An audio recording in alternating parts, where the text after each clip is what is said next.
A photo of a crying boy hugging a police officer went viral. Millions of people shared it across every platform imaginable. They called it beautiful. They called it healing. They called it everything America needed to see. "This is what love looks like," the internet said. Miles, ghost hunter here. That boy's name was Devonte Hart.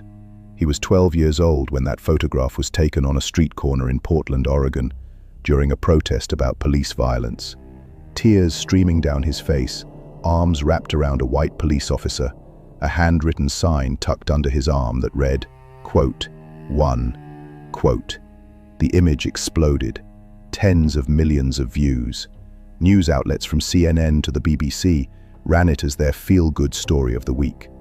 Devonte's adoptive mothers, Jennifer and Ciera Hart, gave interviews. They talked about raising their 6 adopted children with love, compassion, and music. The internet saw a family built on hope. But behind that photograph, behind the festival t-shirts and the matching family outfits and the carefully curated social media posts, 6 children were being systematically starved. And the boy in the photograph, the one the world called a symbol of hope, was sending a message nobody bothered to decode. 4 years after that photo went viral, an SUV carrying all 8 members of the Hart family accelerated off a cliff on the Mendocino County coastline of California. There were no brake marks. The vehicle dropped over 30 meters into the Pacific Ocean. Jennifer Hart was behind the wheel. Her blood alcohol level was 0.17, more than twice the legal limit. Toxicology reports found that every single child in that vehicle had been dosed with diphenhydramine, the active ingredient in Benadryl. They had been drugged before the car went over the edge. 6 children: Markis, Hannah, Abigail, Jeremiah, Ciera, Devonte. 3 of those children, Devonte, Hannah, and Ciera, have never been found. Their bodies are still somewhere in the Pacific. And the question that haunts every investigator, every social worker, every neighbor who ever raised an alarm is not what happened on that cliff. The question is, how? How did 2 women amass 6 children through the foster care system, abuse them for years across 3 different states, face multiple reports and investigations, and never once have those children taken away? Miles, ghost hunter, spent weeks inside this case, and the answer is worse than negligence. The answer is architecture. The system was built in a way that made this inevitable. To understand how 6 children ended up at the bottom of the Pacific, you need to understand where they came from. Because every one of them started life in a place that was already broken. Markis, Hannah, and Abigail were biological siblings, born in Houston, Texas. Their birth mother struggled with substance abuse. Child Protective Services removed them from the home when Markis was 6, Hannah was 5, and Abigail was 3.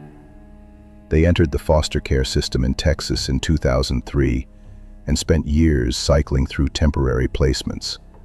3 kids, all black. The system had a hard time finding a permanent home. Jeremiah, Ciera, and Devonte were also biological siblings. Same city, same story. Substance abuse, neglect, removal. They entered the system even younger. Devonte was a toddler. These 6 children had already endured more instability in their first years of life than most people face in a lifetime. What they needed was safety, permanence, someone who would not disappear. What they got was Jennifer and Ciera Hart. Jennifer Jean Hart grew up in Huron, South Dakota, small town, Middle America. She attended college in Minnesota, where she met Ciera Margaret Hart. They became partners. By the mid-2000s, they were living together in Alexandria, Minnesota, a town of about 11,000 people, surrounded by lakes and farmland. They presented themselves as progressive, compassionate, socially conscious. They attended music festivals. They talked about social justice. They wanted to adopt. In 2006, they adopted Markis, Hannah, and Abigail from the Texas foster system. In 2009, They adopted Jeremiah, Ciera, and Devonte, 6 black children adopted by 2 white women in rural Minnesota. The social media narrative practically wrote itself. Jennifer Hart in particular was active online. Facebook posts showing the children in matching outfits at music festivals, smiling faces in national parks, birthday celebrations, dance parties in the living room.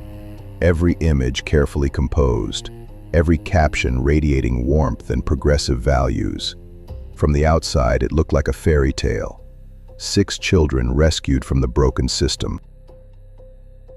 2 loving mothers giving them the childhood they deserved. The internet ate it up. The first crack appeared in November 2008, barely 2 years after the first 3 children arrived in the Hart home. Abigail showed up at school in Alexandria, Minnesota, with visible bruising. She was 6 years old. When questioned, Abigail told school staff that her mother Jennifer had hit her. She said Jennifer had struck her repeatedly and slammed her head against the floor for the offense of eating a piece of candy that a classmate had given her. Eating a piece of candy. The school reported the incident to the Alexandria Police Department and to Stearns County Child Protective Services. An investigation was opened. Jennifer Hart was interviewed. She did not deny hitting Abigail. She admitted to physical discipline, but characterized it as a one-time loss of control. She said she was overwhelmed. She said she was sorry. Here is the first decision that sealed the fate of 6 children. Stearns County CPS made a finding of child maltreatment against Jennifer Hart. That is an official finding. It is in the file. It means the state of Minnesota determined that Jennifer Hart physically abused a 6-year-old girl. The case was substantiated, but the children were not removed.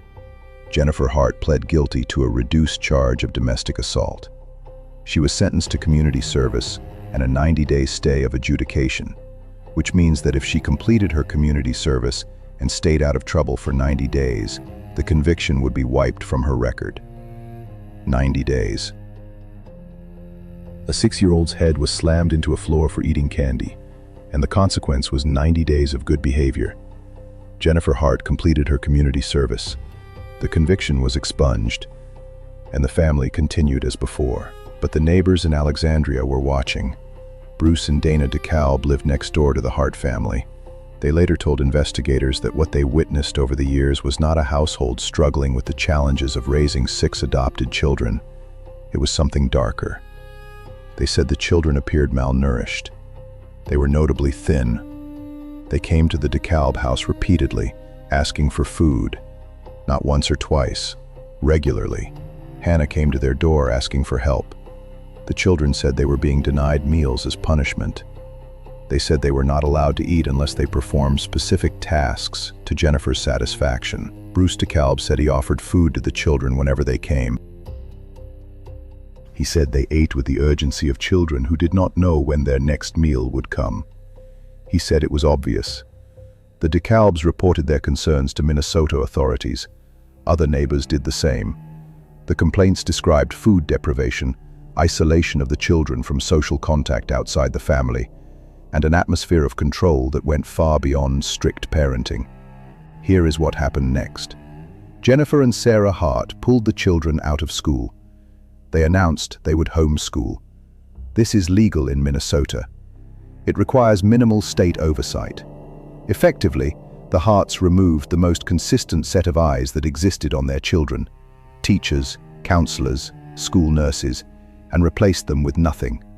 The children became invisible. Then the Harts moved.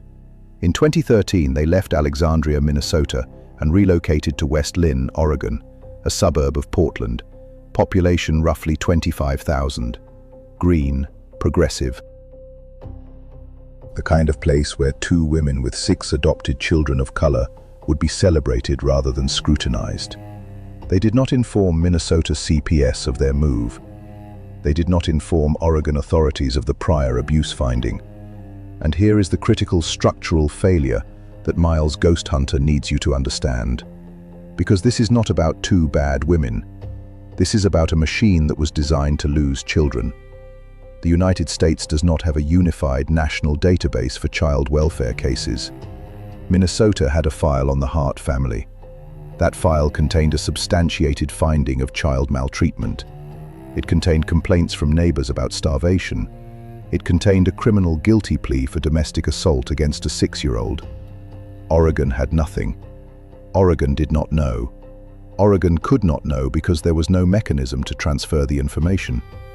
Each state operates its own child welfare system. They do not talk to each other. When the Harts crossed the state line from Minnesota to Oregon, they left their file behind. They started with a clean slate. It was as simple as loading a moving truck. This is not a failure of individual social workers. This is the design of the system. And it happened again. The Harts settled into West Lynn. Jennifer continued her social media presence. The family appeared at the beloved music festival in Oregon, wearing matching Love Army t-shirts. They attended Black Lives Matter rallies. They brought the children to community events. The public image remained immaculate. And then came November 2013. Portland, Oregon. A police shooting of a young black man triggered protests across the city. Jennifer Hart brought Devonte, who was 12, to a rally. She gave him a sign that read, "Free hugs." She positioned him near a police barricade. A photographer named Johnny Nguyen captured the moment.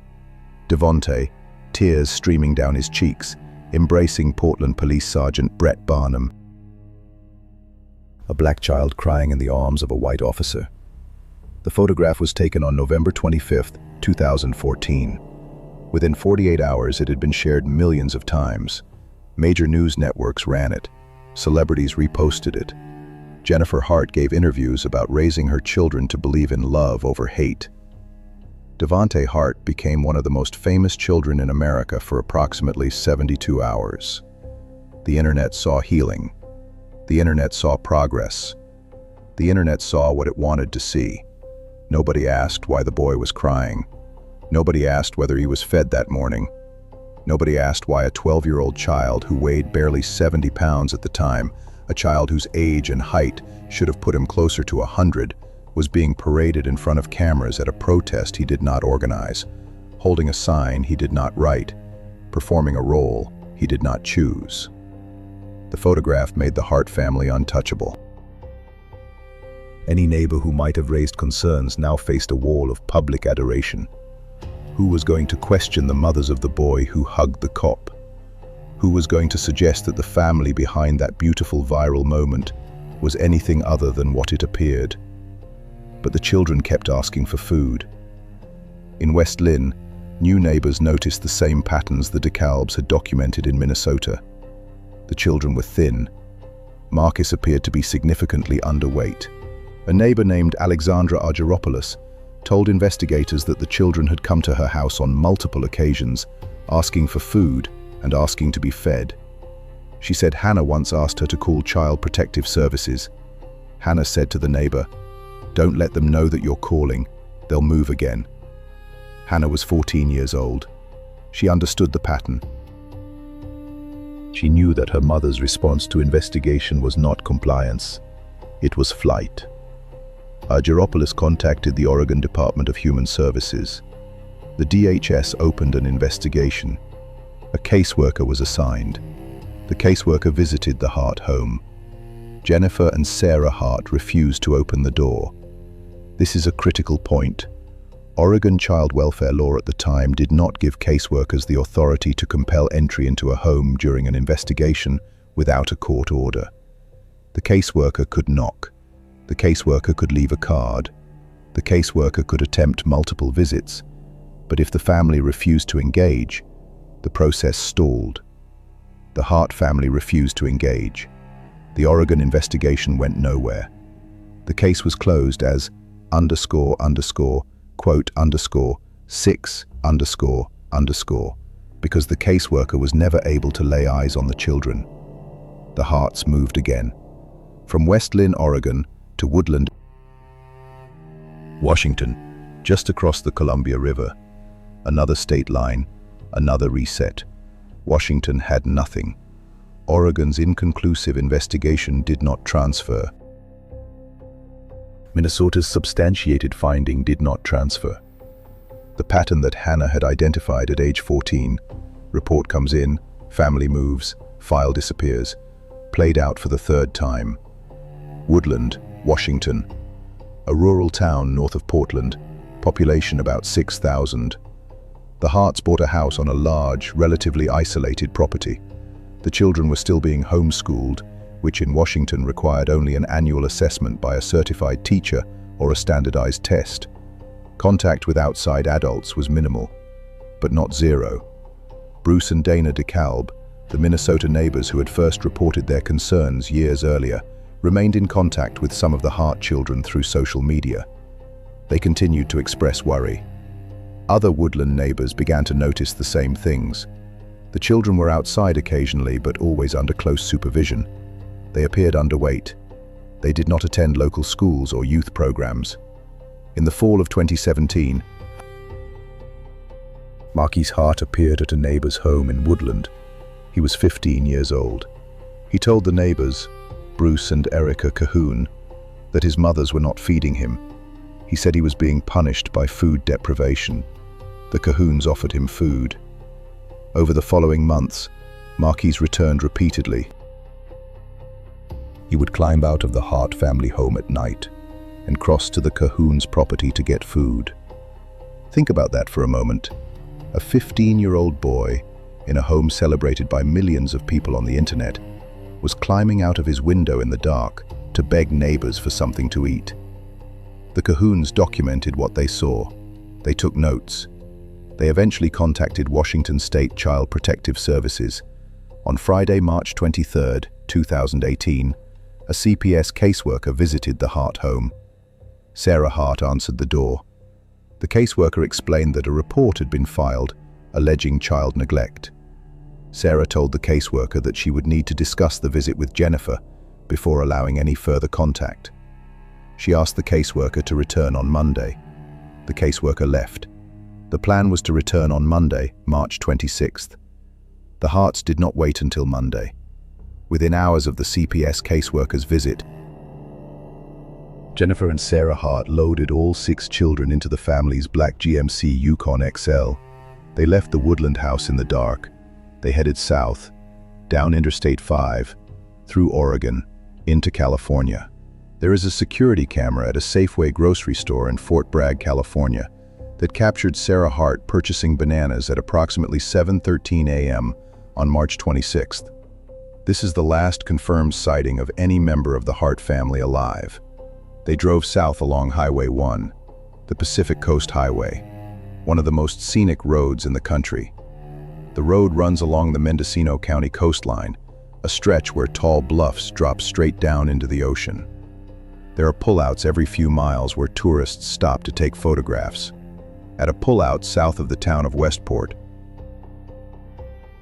the road runs close to the edge. The bluff at that point drops roughly 30 meters to the rocks and surf below. Here is what the California Highway Patrol was able to reconstruct. The GMC Yukon was parked at the pullout. Then it accelerated, not toward the road, toward the cliff.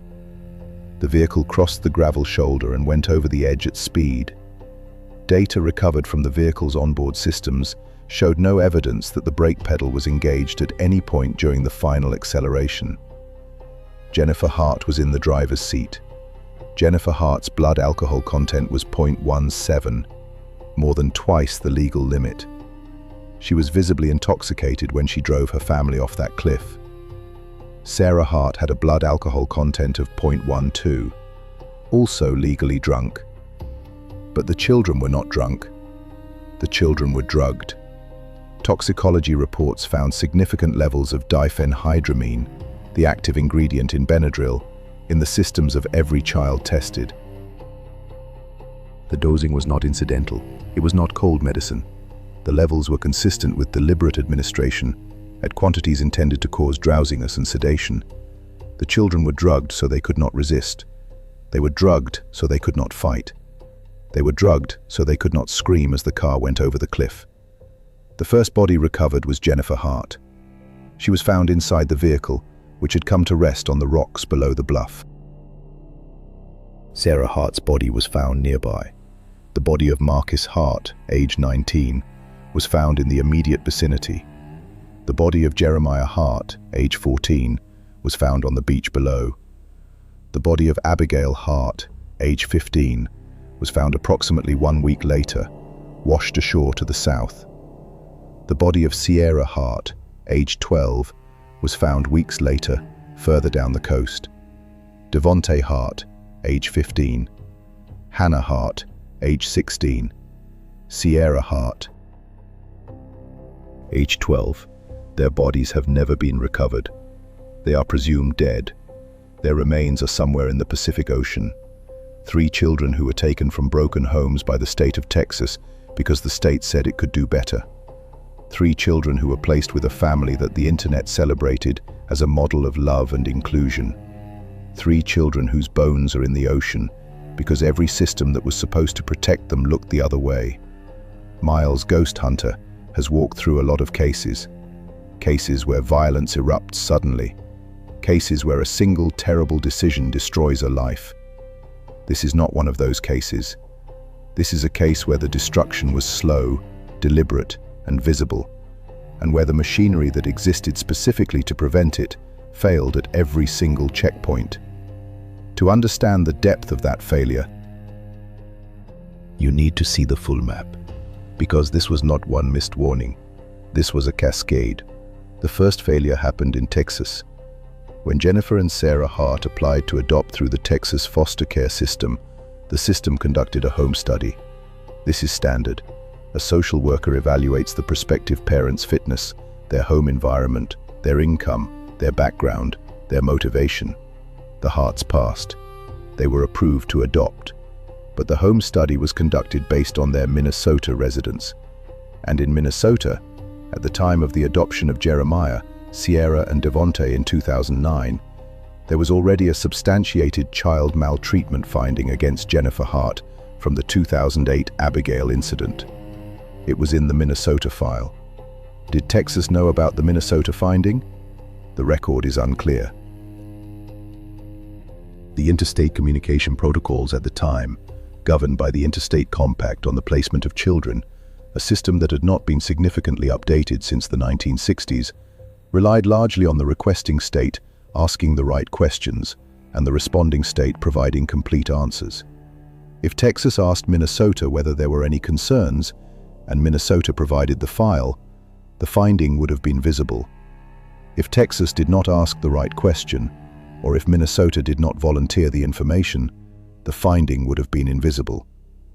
6 children were placed with a woman who had a substantiated finding of beating a 6-year-old for eating candy, and the system that placed them may not have known, or may not have cared. The second failure happened in Minnesota. After the 2008 abuse finding and the subsequent neighbor complaints about food deprivation, Minnesota CPS had an active concern about the Hart family. But the children were not in school. The Harts had withdrawn them for homeschooling, which Minnesota law permitted with virtually no oversight. And then the Harts left the state. Minnesota did not pursue. Minnesota did not notify Oregon. Minnesota did not flag the family in any national registry because no such registry existed for child welfare cases involving adoptive families. The files stayed in Minnesota. The children went to Oregon. The third failure happened in Oregon. Oregon received a direct complaint from a neighbor, Alexandra Argyropoulos, who reported that the children were asking for food and that one child specifically asked her to call CPS secretly because the family would move if they found out. This was not a vague tip. This was a child explicitly articulating the pattern of abuse and flight. Oregon sent a caseworker. The Harts refused to open the door. Oregon law did not empower the caseworker to compel access without a court order. The caseworker made multiple attempts. The Harts did not cooperate. The case was closed as unable to determine. Oregon did not escalate to law enforcement. Oregon did not seek a court order. Oregon did not contact Minnesota to check for prior history. Oregon did not flag the family in any system. The complaint from a child who said, "Don't let them know you're calling, they'll move again," resulted in a closed case file. And then the Harts moved to Washington. The fourth failure happened in Washington. Washington received its own complaint in March 2018 from the Cahoons, who reported that Markis had been coming to their home at night to get food because he was not being fed. Washington sent a caseworker on Friday, March 23rd. Ciera Hart asked the caseworker to come back Monday. The caseworker agreed. On Monday, March 26th, the Hart family was at the bottom of a cliff. Washington did not flag the visit as urgent. Washington did not contact Oregon or Minnesota to check for prior history. Washington did not seek an emergency court order to access the children over the weekend. The caseworker followed standard protocol: schedule a follow-up, give the family the weekend to prepare. Nobody asked what a family with this history does when they have a weekend to prepare. Nobody asked because nobody knew the history, because the history was in Minnesota and in Oregon. And in neither state's database was there a mechanism to push that information to Washington. 4 states. Texas placed the children. Minnesota substantiated abuse and lost track of the family. Oregon received a direct plea for help from a child and closed the case. Washington scheduled a Monday appointment for a family that was already in the car heading south. This is not a story about 2 women who snapped. Jennifer and Ciera Hart did not snap.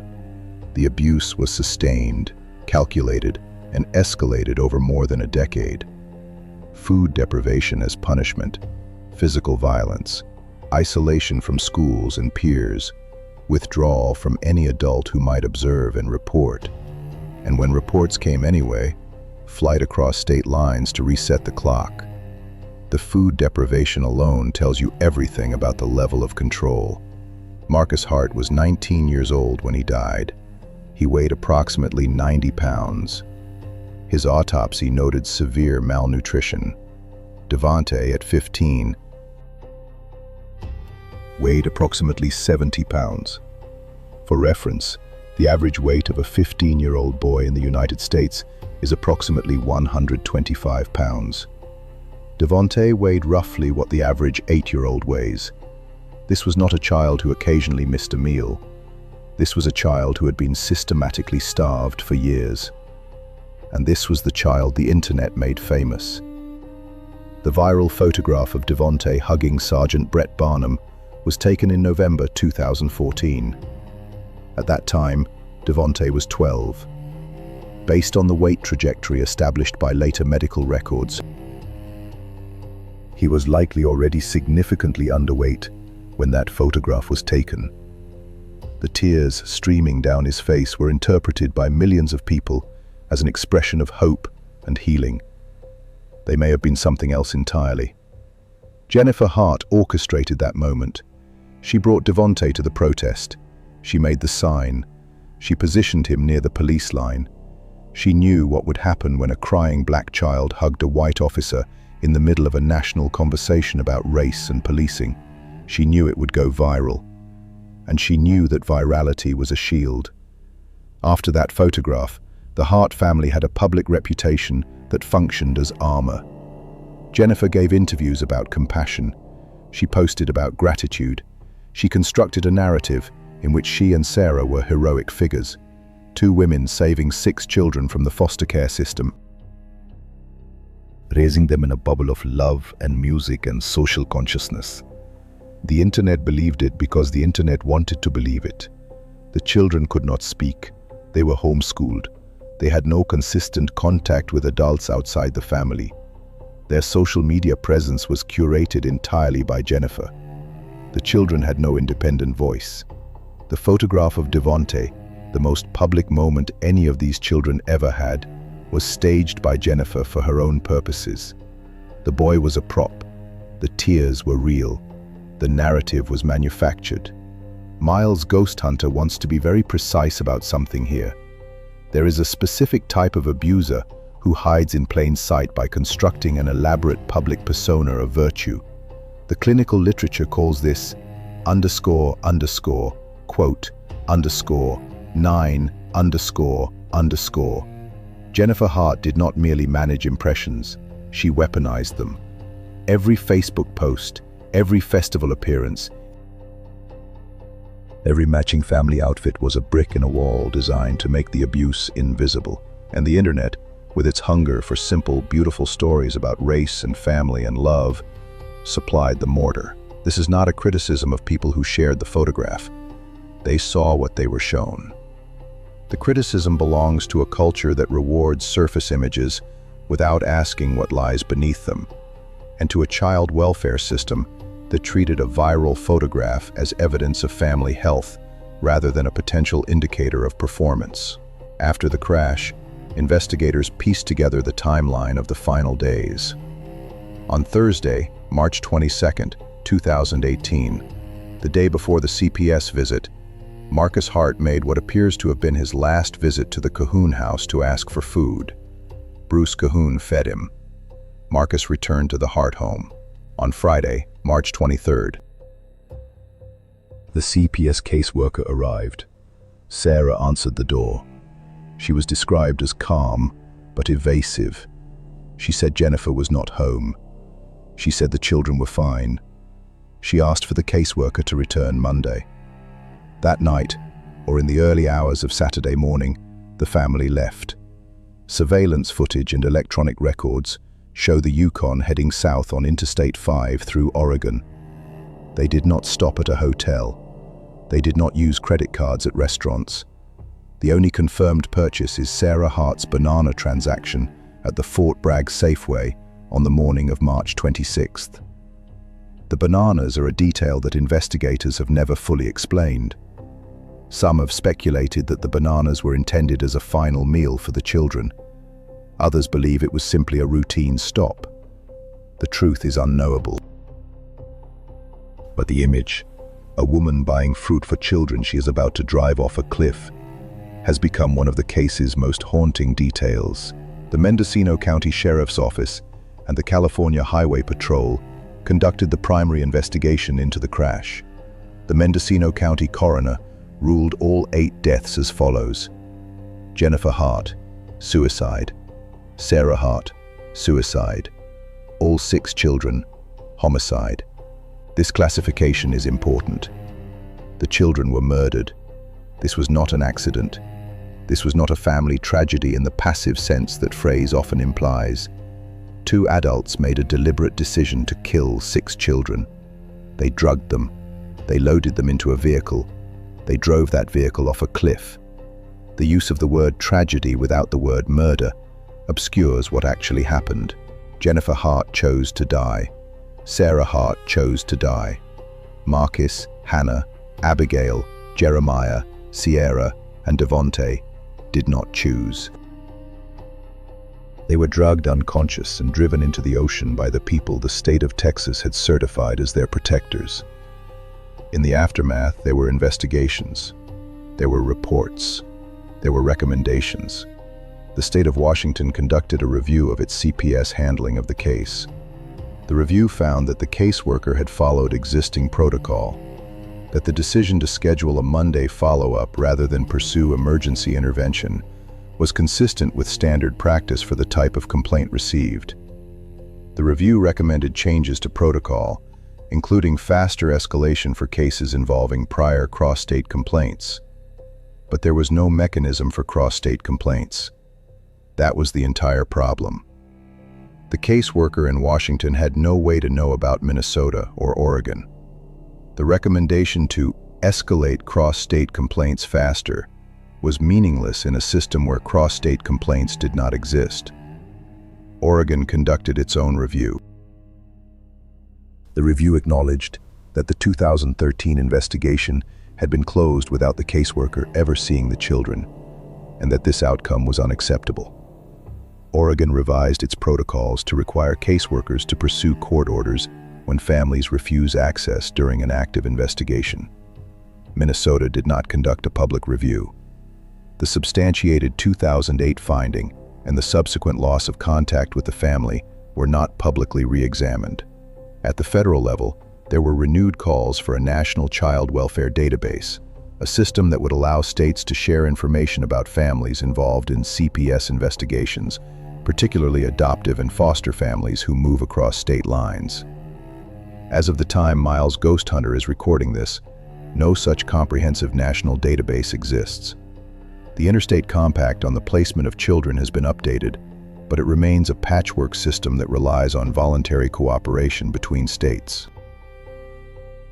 Devonte Harts' biological aunt, Priscilla Celestine, publicly called for federal legislation to create a national tracking system for adopted children. She said that 6 children were placed with strangers in another state and then disappeared from every system designed to protect them. She said the system did not fail. She said the system did not exist. She is right. Here is what Miles' Ghost Hunter has been building toward through this entire investigation.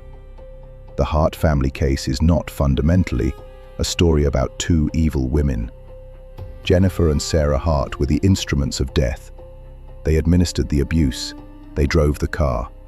They bear the ultimate moral responsibility for what happened to 6 children. But they operated inside a system that was architecturally incapable of stopping them. The system was not broken. It was designed through decades of state-level autonomy, jurisdictional boundaries, funding limitations, and political unwillingness to create federal oversight of child welfare to function in exactly the way it functioned. Information stayed in silos. Families crossed state lines freely. Children vanished from oversight. The Harts exploited this architecture deliberately. They understood that moving states reset the clock. Hannah, at 14, understood it. If a 14-year-old abuse victim can identify the escape strategy her abusers are using, the system's failure is not subtle. It is gross. It is structural. And until it is rebuilt at the federal level, it will happen again. 3 children from this family have never been found. Devonte Hart, the boy in the photograph, the boy the internet called a symbol of hope. He was 15 years old. He weighed approximately 70 pounds. His body is somewhere in the Pacific Ocean, off the coast of Mendocino County, California. He has been there since March 26, 2018. Hannah Hart. She was 16. She was the child who told a neighbor, "Don't let them know you're calling. They'll move again." She was right. They moved, and then they drove off a cliff. Her body has never been recovered. Ciera Hart. She was 12, the youngest. She had spent the majority of her conscious life in the Hart household. She knew nothing else. Her body has never been recovered. Their biological families held memorial services without bodies to bury. Priscilla Celestine, Devonte's aunt, placed flowers at the edge of the cliff where the Yukon went over.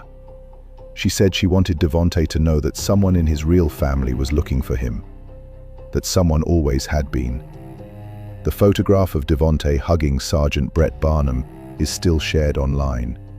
It still appears in articles about hope and healing and bridging divides. Most of the people who share it do not know what happened to the boy in the image. They do not know that he was starving when it was taken. They do not know that 4 years later, he was drugged, loaded into an SUV, and driven into the ocean by his adoptive mother. The image still circulates as a symbol of love. Miles' Ghost Hunter does not tell you what to feel, but Miles' Ghost Hunter asks you to look at that photograph one more time and ask yourself, what was that boy actually crying about? And if you had known, if you had seen the weight, the hunger, the fear behind those tears, would you have shared it? Or would you have called someone? Because the neighbors called, and the teachers called, and the relatives called, and every single time the system answered the phone, took a note, and filed it in a cabinet that nobody in the next state would ever open. 6 children, 3 states, 0 protection, 3 bodies never found. This was episode 12. In episode 13, Miles' Ghost Hunter will investigate another case where the system that was supposed to protect created the conditions for a killer. The machine designed to keep people safe became the machine that produced the threat. That story is coming. If this case stays with you, if the photograph of a starving boy being celebrated as a symbol of hope makes you uncomfortable, good. Discomfort is the beginning of attention, and attention is what these 6 children never got enough of. Miles, Ghost Hunter, out.